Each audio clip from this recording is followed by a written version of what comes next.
Hello, I'm Dr. Stan Martin, an infectious diseases physician at Geisinger. I would like to spend a few minutes today discussing the significance, recognition, and initial treatment of community-acquired pneumonia. Pneumonia is a common and potentially serious illness characterized by an infection of the pulmonary tissue. It is also characterized by a productive cough, usually fever, fatigue, and weakness. Causative agents include viruses, bacteria such as pneumococcus, staphylococcus, legionella, tuberculosis, and fungal organisms. It carries high morbidity and mortality, especially in the elderly and those with comorbidities. Findings may include an acutely ill-appearing person with fever, productive cough, pulmonary congestion as characterized by coarse crackles in the lung fields, and an infiltrate on a chest X-ray. There may also be an elevated white blood count.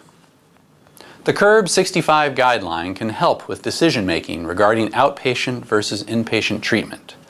The CURB 65 guideline assigns 1 point for each of the following: confusion, urea or BUN greater than 19, respiratory rate greater than or equal to 30, blood pressure systolic less than 90 or diastolic 60, and patients 65 years or older. 0 to 1 point indicates low risk and outpatient therapy is reasonable. 2 points indicates consideration for inpatient therapy and monitoring in the presence of multiple comorbidities or frailty. 3 points indicates severe pneumonia and the need for inpatient therapy and monitoring. 4 or 5 points indicates the need for a potential ICU admission. For immunocompromised patients, a consultation with an infectious diseases specialist is recommended for specific treatment guidelines. Duration of treatment for uncomplicated community-acquired pneumonia is generally 5 to 7 days, but a longer duration may be considered for folks with extrapulmonary disease or a slow response to therapy. All patients with pneumonia should be advised to discontinue the use of tobacco, and if not already, should be vaccinated against the pneumococcus and influenza. Evidence-based antibiotic regimens are as follows for outpatient treatment. Previously healthy and no recent antibiotic use, consider using azithromycin or doxycycline. Comorbidity or antibiotic use within the last 3 months, use amoxicillin clavulanate plus azithromycin, or ceftonir plus azithromycin, or levofloxacin. For inpatient, non-ICU care, consider using amoxicillin clavulanate plus azithromycin, or ceftonir plus azithromycin, or ceftriaxone plus azithromycin, or levofloxacin.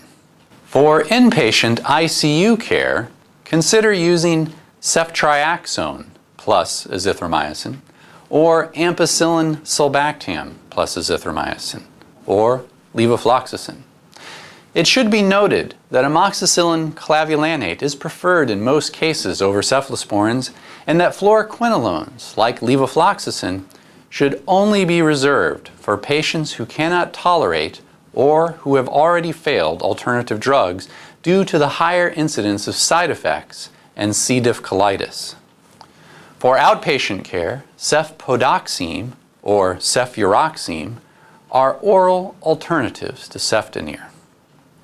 For patients at risk for Pseudomonas aeruginosa, MRSA, or other multi-drug resistant pathogens including gram-negative rods, broader spectrum therapy should be considered, and an infectious diseases consultation may be helpful. Other considerations that may impact outpatient treatment include inability to maintain oral intake, concern about adherence to therapy, history of substance abuse, behavioral health challenges, cognitive or functional impairment, and concern about social needs, including homelessness, food insecurity, and transportation. Oxygen saturation should also be considered.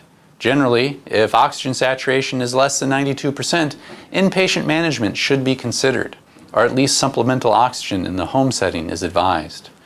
Depending on clinical presentation, frailty, complexity, and/or comorbidities, a case management referral may be necessary for further follow-up and ongoing care.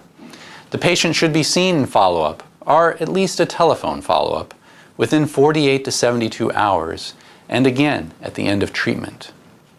If a significant infiltrate is apparent on the chest X-ray, the X-ray should be repeated in 4 to 6 weeks, or until the infiltrate clears to assure no underlying lung pathology. This concludes our brief discussion on consistent treatment of community-acquired pneumonia.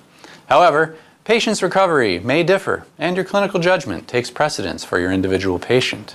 Thank you for taking the time to listen to this important message.